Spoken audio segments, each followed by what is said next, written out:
Salut à tous et bienvenue sur notre chaîne. Alors aujourd'hui nous allons parler de Google Pay, un service de paiement numérique de plus en plus populaire. Nous allons examiner ensemble les avantages et les inconvénients de cette application pour vous aider à décider si elle est faite pour vous. Allez, c'est parti. Bien sûr, avant de commencer, sachez que j'ai mis un lien affilié dans la description de la vidéo qui vous permettra d'aller directement sur le site de Google Pay. Donc n'hésitez pas à passer par ce lien si jamais la vidéo vous a plu. Ok, alors déjà, premier avantage, Google Pay est réputé pour sa facilité d'utilisation. L'interface est très intuitive, ce qui la rend vraiment, ce qui rend le paiement rapide et sans tracas.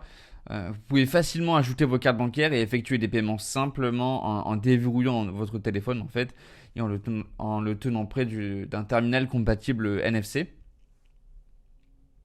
Deuxième bon point, en termes de sécurité, Google Pay chiffre toutes les transactions, assurant que vos informations bancaires restent protégées.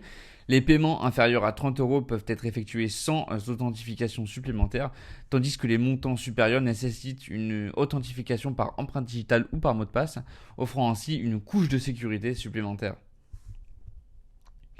Troisième bon point, Google Pay ne se limite pas aux paiements en magasin, ils sont polyvalents parce que vous pouvez également l'utiliser pour des achats en ligne, pour stocker des cartes de fidélité et des billets électroniques. Et cette polyvalence est en fait un outil très pratique pour gérer vos divers types de transactions.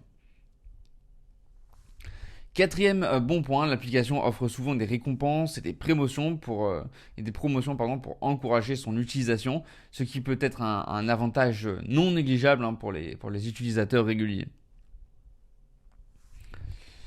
Ok, maintenant on va voir les inconvénients. Premier inconvénient, un des principaux inconvénients de Google Pay en France, c'est la disponibilité limitée des banques partenaires. Actuellement, seules les banques en ligne comme Boursorama et Revolut sont compatibles, ce qui peut être un frein pour ceux dont les banques traditionnelles ne sont pas encore partenaires. Deuxième mauvais point, certains utilisateurs ont signalé des problèmes de performance occasionnels comme des délais de traitement des transactions.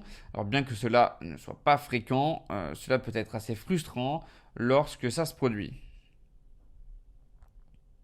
Troisième mauvais point, contrairement à certaines autres applications de paiement, Google Pay ne fournit pas d'analyse détaillée des dépenses par catégorie, ce qui peut être un inconvénient pour ceux qui aiment suivre de près leurs finances.